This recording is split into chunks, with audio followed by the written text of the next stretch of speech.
안녕하세요.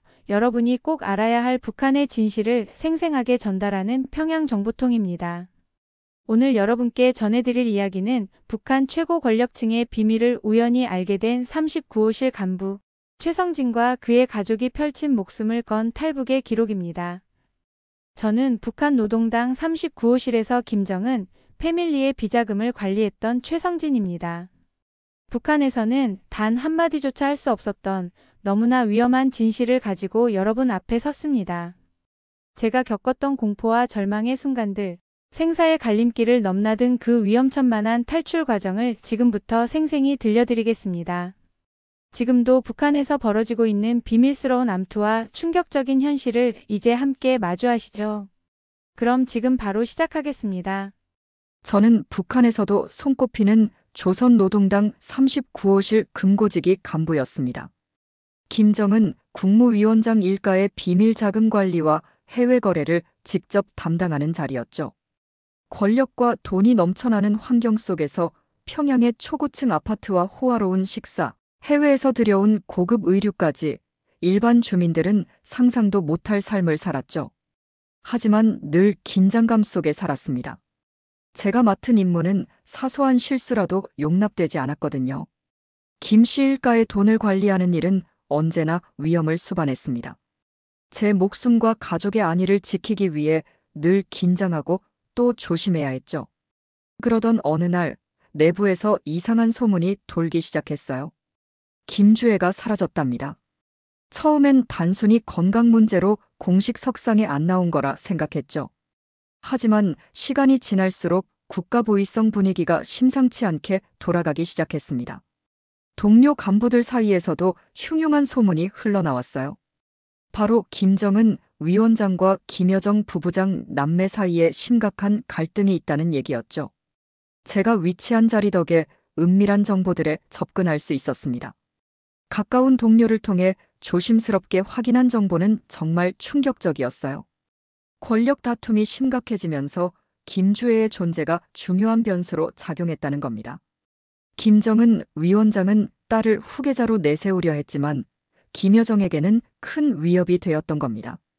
김여정 부부장이 김주애의 존재를 부담스럽게 여겼고 이에 따라 그녀가 갑자기 모습을 감췄다는 이야기가 돌기 시작했습니다. 진짜 위기는 그 다음에 벌어졌어요. 제가 관리하고 있던 스위스 비밀 계좌에서 수백만 달러가 갑자기 사라진 겁니다. 단순한 오류라 생각했지만 국가보위부에서 즉각 조사가 시작됐고 더욱 놀라운 건 제 친동생이 직접 조사를 맡게 됐다는 사실이었죠. 조사실에서 동생은 힘겹게 입을 열었어요. 형, 위에서 형을 희생양으로 삼으려고 합니다. 사라진 돈이 김여정 부부장의 지시로 움직였다는 얘기가 있는데 형이 책임을 지게 될 것 같아요. 이젠 제가 할 수 있는 게 없습니다. 그 말을 듣는 순간 하늘이 무너지는 듯 했습니다. 제가 평생을 바쳐 충성했던 체제가 저를 이렇게 버릴 줄은 몰랐어요. 이제 저는 고민할 시간이 없습니다. 제 가족과 제 목숨이 위태롭습니다. 결단을 내려야 할 때가 왔습니다. 김정은 위원장은 자신의 후계자로 어린 나이에도 불구하고 김주애를 염두에 두고 있었습니다. 그녀는 김정은 위원장의 가장 신임하는 혈육이며 그가 유난히 아끼고 자주 공식 석상에 동행시켰던 유일한 자녀였기 때문이죠. 하지만 이것은 김여정 부부장과 군부의 강력한 반발을 불러왔죠. 북한에서 여성 지도자라는 건 역사상 전례가 없는 일이었으니까요. 특히 군부에서는 김정은 위원장의 건강 상태를 매우 심각하게 보고 있었습니다. 만약 그가 갑자기 사망이라도 한다면 권력 공백 상태가 올 수 있기 때문이죠. 그들은 조용히 대체 임무를 준비하고 있었습니다. 저 역시 긴장하며 내부의 움직임을 예의주시했습니다. 보위부의 철저한 감시 속에서도 저는 정보를 모으기 위해 평소 친분을 쌓아온 보위부 고위 간부와 은밀히 술자리를 마련했어요. 장소는 평양에서 외국인이나 최고급 간부들만 드나드는 비밀스러운 고급 술집이었습니다. 그날 그는 술을 한 잔 마시더니 입을 열었죠. 위원장 동지가 직접 지시해서 김주애 동지를 보호 차원에서 안전한 장소로 옮겼다고 하던데 저는 순간적으로 머릿속이 복잡해졌습니다. 북한에서 보호라는 말은 결코 단순하지 않았거든요. 과거에도 보호는 종종 숙청이나 감금과 같은 비극적인 결과로 이어졌으니까요. 그 보호가 정말 말 그대로의 보호일까요? 제가 조심스럽게 물었죠. 그는 고개를 살짝 저으며 조용히 말했습니다. 그건 저도 모르겠어요. 다만 김여정 부부장도 위원장의 결정에 매우 불만이라고 하더라고요. 군부에서도 뒤에서 이상한 움직임이 있다고 합니다. 순간 저는 등골이 서늘해졌어요. 제 자리를 지키려면 절대 알면 안 되는 이야기까지 알게 된 거죠. 이대로라면 저 역시 위험에 빠질 수밖에 없다는 불안감이 몰려왔습니다. 술자리에서 나오자마자 급히 집으로 돌아가려는데 낯선 사람들이 저를 미행하기 시작했어요. 이미 보위부가 제 동선을 의심하고 있었던 겁니다. 평양의 어두운 밤거리를 지나면서 저는 끊임없이 주변을 살폈습니다. 집으로 향하는 길이 마치 끝없는 미로처럼 느껴졌죠. 집에 돌아오자 아내는 걱정스러운 얼굴로 말했어요. 여보, 아까 보위부에서 사람이 찾아왔어요. 당신에 대해 이것저것 묻더라고요. 혹시 무슨 일이 생긴 거 아니에요? 그 말을 듣는 순간 저는 가슴이 덜컥 내려앉았습니다. 이미 보위부가 저를 본격적으로 주목하고 있다는 의미였죠. 저는 점점 더 깊은 위기 속으로 빠져들고 있었습니다. 김주애의 실종 사건이 단순한 권력 다툼이 아니라 제 가족과 제 목숨까지 걸린 위험한 사건이 되어가고 있었습니다. 저는 내일이 두렵기만 했습니다. 김주애, 그녀가 정말 어디로 사라졌는지 밝혀내야만 저와 제 가족이 살아남을 수 있을 것 같았습니다. 제가 평양의 금융중심부에서 일하면서 얻게 된 정보가 결국 화근이 되었어요. 조선노동당 39호실에서 일하며 김정은 위원장의 자금을 관리하고 김주의 실종 사건과 관련된 비밀까지 알아낸 것이 문제였죠. 그 정보가 어느새 보위부의 귀에 들어간 듯 했습니다. 평양의 거리가 갑자기 낯설어졌어요. 아침에 출근하려고 문을 나서면 누군가 저를 따라오는 느낌이 들었죠. 처음에는 기분 탓이라 생각했는데 시간이 지날수록 분명한 미행이란 걸 알게 됐습니다. 사무실에서도 계속해서 이상한 일이 벌어졌습니다. 제가 작성한 비밀 보고서가 사라지거나 서류들이 뒤집혀 있는 일이 반복됐어요. 어느 날은 보위부 요원들이 직접 찾아와 제 책상과 서류들을 샅샅이 뒤지고 갔죠. 긴장으로 손이 떨렸습니다. 그리고 마침내 제가 가장 두려워하던 순간이 찾아왔어요. 제 동생이 보위부 간부로 근무하고 있었는데 그 동생이 직접 저를 찾아왔죠. 그는 평소와 달리 굳어진 얼굴로 조심스럽게 말을 꺼냈어요. 형 지금 뭔가 위험한 일을 하고 있지 않아요? 위에서 형을 주시하고 있어요. 김주의 사건과 관련해 형이 뭔가 정보를 캐고 다닌다고 하는데 사실이에요? 동생의 말에 숨이 막힐 것 같았습니다.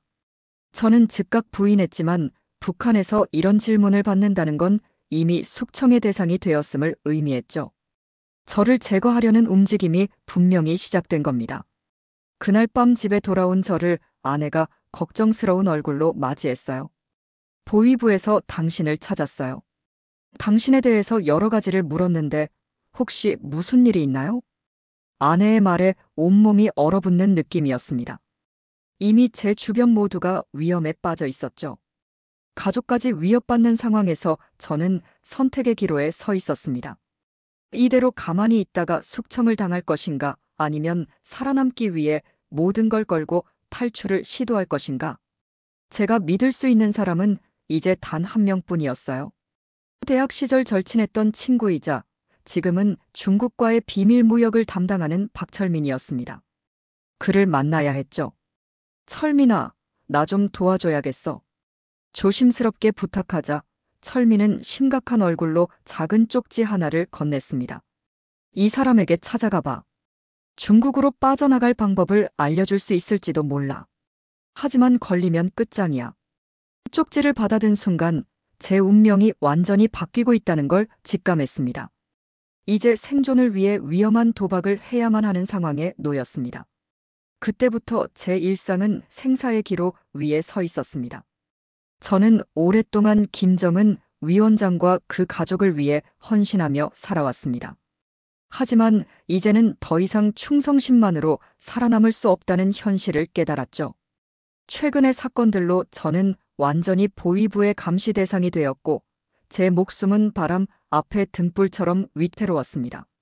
출근길마다 낯선 시선이 느껴졌습니다. 뒤를 돌아보면 아무도 없었지만 발걸음 소리는 분명했습니다.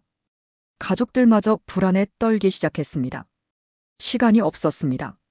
지금 결단하지 않으면 영영 기회는 오지 않을 것입니다. 때마침 해외 출장이라는 절호의 기회가 주어졌죠.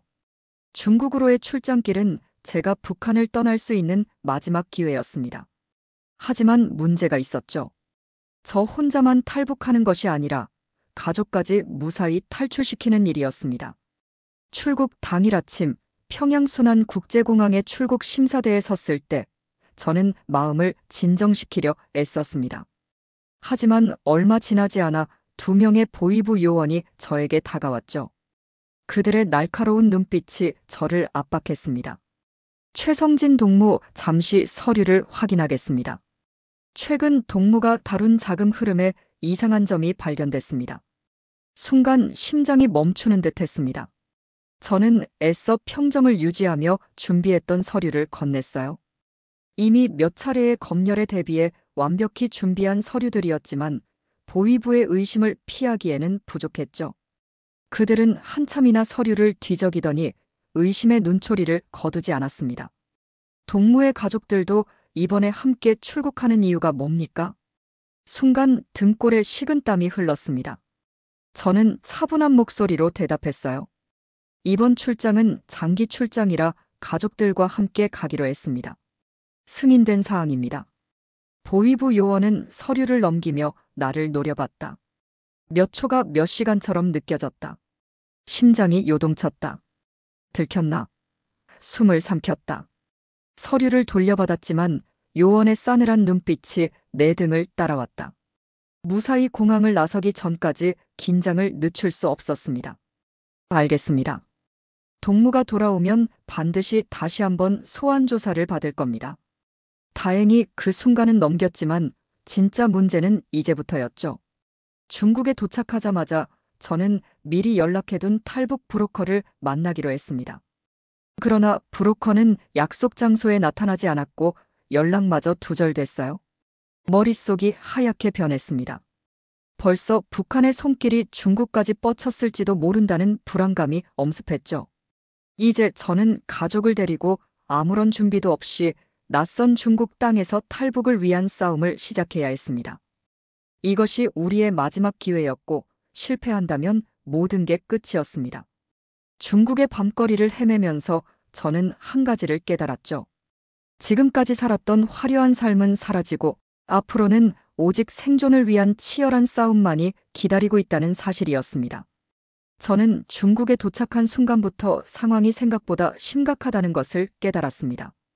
베이징 공항에서 나오는 길목부터 낯선 인물들이 눈에 띄었죠. 북한 보위부 요원들이 이미 제 뒤를 밟고 있었던 겁니다. 심장이 빠르게 뛰기 시작했어요. 미리 약속한 브로커를 만나기로 한 장소로 향했지만 그곳에도 이미 보위부가 잠복해 있는 듯 했습니다. 브로커는 나타나지 않았고 연락도 두절됐죠. 저는 가족을 데리고 다급히 숙소로 몸을 숨겼습니다. 숙소 창문 너머로 어두운 밤거리를 바라보며 숨을 죽이고 있었을 때였어요. 검은 차량 한 대가 골목에 정차하더니 몇몇 인물들이 숙소 주변을 살피기 시작했습니다. 그들은 명백히 북한 보위부 요원이었습니다. 저는 즉시 가족들에게 짐을 꾸리라고 했어요. 하지만 막 숙소를 빠져나오려던 순간 갑자기 숙소의 문을 두드리는 소리가 들렸습니다. 여권 확인이 필요합니다. 문을 열어주세요. 중국 공안의 목소리였습니다. 저는 준비했던 가짜 신분증과 위조 서류들을 가족들에게 쥐어주고 조심스레 문을 열었어요. 공안들은 우리의 얼굴을 번갈아 바라보며 꼼꼼히 서류를 살펴봤죠. 북한에서 온 여행자들입니까? 네, 관광 목적으로 왔습니다. 그렇다면 이 지역에 머무를 이유가 없는데요. 공안의 질문이 칼날처럼 날아왔다. 심장이 얼어붙었어요. 대답을 망설이는 순간 모든 것이 끝날지도 모른다는 불안감이 엄습했습니다. 그 순간 밖에서 갑자기 소란이 일어나기 시작했습니다. 숙소 앞에서 보위부 요원들과 공안 간의 작은 마찰이 벌어진 것이었습니다. 그 틈을 타서 저는 급히 가족의 손을 잡고 뒷문을 통해 빠져나갔죠. 이제부터는 안전한 곳이 어디에도 없었습니다. 중국 공안과 북한 보위부가 협력하고 있다는 사실은 이미 널리 알려진 비밀이었죠. 저는 브로커가 남긴 작은 쪽지 하나의 의지에 마지막 희망인 남쪽으로 향했습니다. 하지만 그 여정은 끝이 보이지 않는 추격전이었어요. 며칠 동안 낮에는 작은 마을에 숨어 있다가 밤이 되면 산길을 걸어 이동했습니다. 발은 부르텄고 몸은 지쳤지만 멈출 수 없었죠. 생사의 경계에서 저는 처음으로 진심으로 자유를 갈망하기 시작했습니다. 북한의 화려한 생활이 이제는 아무 의미가 없었어요. 가족과 함께 살아남는 것만이 유일한 목표였습니다. 마침내 마지막 국경 근처에 다다랐을 때 멀리서 북한군의 제복을 입은 사람들이 보였습니다. 숨이 턱 막혔어요. 이 마지막 장벽을 넘지 못하면 모든 것이 끝나는 순간이었죠. 저는 가족의 손을 꽉 잡고 마지막 용기를 끌어올렸습니다. 이제부터 진짜 싸움이 시작되는 것이었죠. 중국 땅에 발을 들이자마자 저와 가족은 북한 보위부의 끈질긴 추격을 당하기 시작했습니다. 중국에 들어서자마자 저는 불길한 기운을 느꼈죠. 미리 약속한 브로커는 연락이 닿지 않았고 숙소 주변엔 낯선 사람들이 서성거리고 있었어요. 감시망이 점점 좁혀지고 있다는 걸 직감했습니다. 급히 숙소를 옮기고 다른 지역으로 이동했지만 상황은 더 악화되기만 했어요. 밤이면 창밖에서 보위부 요원들이 서성거렸고 낮에도 어디를 가든 눈에 띄는 낯선 사람들이 저희 가족을 주시하고 있었습니다. 한밤중이었습니다. 갑자기 다급한 노크 소리가 문을 울렸어요. 형, 열어. 나야, 빨리. 바로 북한 보위부에서 일하는 제 친동생의 목소리였죠. 저는 놀라 급히 문을 열고 동생을 안으로 끌어들였습니다. 중국에는 어떻게 왔니? 동생은 대답하지 않고 급하게 말했어요. 형, 지금 바로 떠나야 해요. 위에서 형과 가족들을 잡아들이라는 긴급 명령이 내려왔어요. 내가 막아보려 했지만 이제는 더 이상 방법이 없어요. 동생의 얼굴은 공포와 긴장으로 창백했어요. 그는 지갑에서 급히 현금을 꺼내 제게 건네며 눈물을 글썽였죠. 이 돈으로 태국까지 가요. 지금 당장 움직이지 않으면 형, 가족 모두 끝입니다. 저는 동생과 급히 눈물의 작별을 하고 가족의 손을 잡고 곧바로 밀림으로 향했습니다. 브로커가 없었기에 직접 길을 찾아야만 했죠. 험한 산길과 강을 넘어 죽을 고비를 몇 번이나 넘겼어요. 태국 국경 직전 작은 마을에서 잠시 숨을 돌리던 그때 현지 주민의 신고로 중국 경찰과 북한 요원들이 다시 추격을 시작했습니다. 저기 있다. 잡아. 순간 저는 어린 딸을 품에 안고 필사적으로 뛰기 시작했습니다. 바로 뒤에서 쫓아오는 발소리가 아직도 귀에 선명히 남아 있어요. 국경선이 눈앞에 보였고 마침내 우리는 생사를 건 달리기 끝에 태국 국경을 넘었습니다. 그 자리에서 저는 무너져 내렸어요. 비로소 살아남았다는 안도감이 온몸을 감쌌죠. 태국 국경을 가까스로 넘은 우리는 곧바로 태국 이민국의 난민 수용소로 이동했습니다. 수용소 생활은 생각보다 힘들었죠. 좁은 방에 수십 명이 함께 지내야 했고 북한에서 탈출한 사람들끼리도 서로를 경계하며 살아야 했습니다. 음식은 부족했고 밤마다 북한으로 강제 송환될지도 모른다는 불안에 시달렸습니다. 하지만 우리는 곧 남한으로 갈 수 있다는 희망 하나만을 붙들고 버텼죠. 한 달 가까운 시간이 흐른 후 마침내 남한행 망명 승인이 떨어졌습니다. 비행기에 오르던 순간까지도 긴장의 끈을 놓지 못했죠. 하지만 남한 땅을 밟는 순간 저는 현실인지 꿈인지 구분이 되지 않았습니다. 남한에 도착한 직후 곧바로 국가정보원의 조사를 받게 되었어요.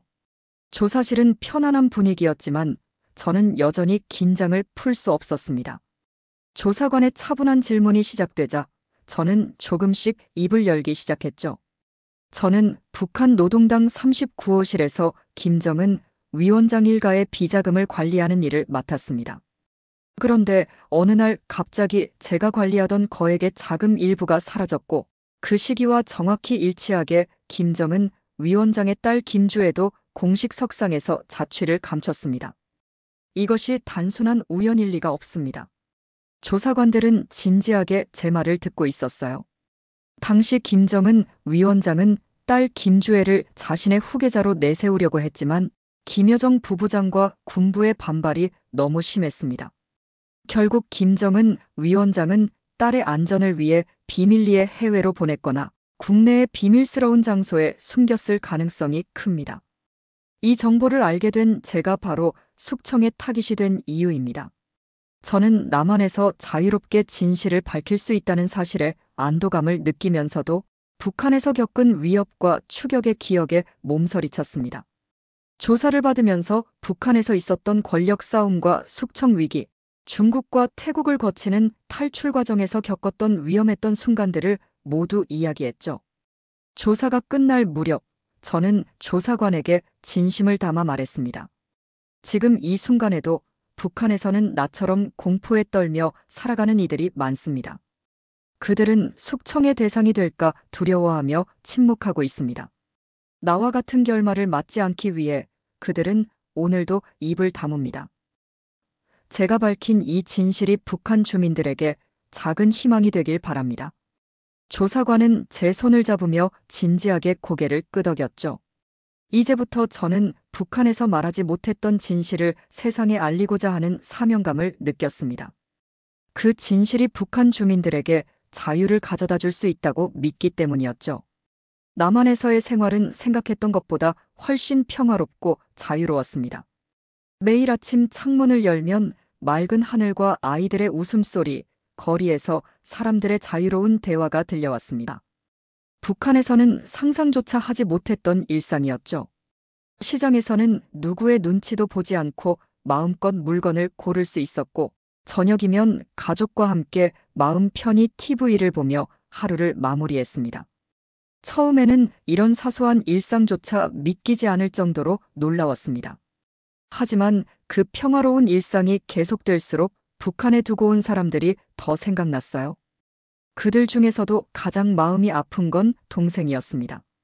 보위부 간부였던 동생은 늘 저를 믿고 존경했고 마지막 순간까지 저를 보호하려 목숨을 걸었습니다. 이제는 연락조차 할 수 없다는 현실 앞에서 저는 매일 밤 깊은 죄책감에 시달려야 했습니다. 북한에서의 삶과 남한에서의 자유로운 삶을 비교할수록 동생과 그곳에 남아있는 사람들 생각에 가슴이 먹먹해졌습니다. 과거 제가 누렸던 화려한 평양의 고급 아파트와 값비싼 음식들은 이제 의미 없는 기억으로만 남았습니다. 북한에서는 사소한 실수 하나로도 언제든지 목숨을 잃을 수 있었고 권력의 핵심에 있을수록 더 큰 불안과 두려움에 시달려야 했죠. 그때 느낀 압박감과 스트레스는 이루 말할 수 없었습니다. 하지만 남한에서의 삶은 너무나 달랐습니다. 북한에서 항상 긴장하며 살았던 저에게 남한의 자유로운 삶은 그야말로 기적 같은 일이었습니다. 가족과 함께 거실 소파에 앉아 자유롭게 TV를 보며 편하게 대화를 나눌 때 문득 북한에 남아있을 동생과 주민들이 떠올랐습니다. 그들은 지금도 끊임없이 숙청과 감시의 공포 속에 살고 있겠죠. 북한에 있을 때 알게 된 한 가족의 이야기는 지금도 제 마음을 괴롭힙니다. 아버지가 정치범으로 끌려가면서 아이와 어머니는 순식간에 집을 잃고 길거리를 떠돌아야 했던 그 가족 말입니다. 저는 그들을 지켜보며 아무런 도움도 줄 수 없었습니다. 지금도 그 아이의 눈빛이 저를 괴롭히며 자유로운 삶을 누리는 지금 이 순간조차 죄책감이 들게 합니다. 나만의 생활은 편안했지만 저는 절대 만족하거나 안주할 수 없었습니다. 북한에 숨겨진 진실을 세계에 알리고 북한에 남겨진 사람들에게 자유와 희망을 주는 것이 제가 살아남은 자로서 해야 할 일이었습니다. 매일 아침 창밖으로 들려오는 놀이터 아이들 밝은 웃음소리를 들으며 저는 다짐했습니다. 언젠가는 북한 주민들도 이 평범한 일상을 누릴 수 있도록 내가 할 수 있는 모든 것을 다하자. 김주애의 실종 사건은 북한 내부의 암투와 부패, 모순을 그대로 드러내는 사건이었습니다. 제가 목숨 걸고 이 진실을 밝히는 이유는 오직 하나였습니다. 북한에 여전히 남아있는 동생과 주민들에게도 희망과 자유의 씨앗을 심어주기 위해서였습니다. 북한의 화려한 엘리트 생활이 더 이상 저를 유혹하지 못했습니다. 저는 이제 진정한 자유의 소중함을 알게 되었으니까요. 남한에서의 이 평범하고 평화로운 삶을 저는 절대 당연히 여기지 않을 것입니다. 아직 북한에 남아있는 사람들을 위해, 그리고 그들이 겪는 고통을 세상에 알리기 위해 저는 오늘도 진실을 향한 싸움을 멈추지 않을 것입니다. 여러분, 오늘도 평양정보통과 함께 북한의 진실을 만나보셨습니다. 진실을 향한 작은 관심이 북한 주민들의 자유로 가는 큰 힘이 됩니다.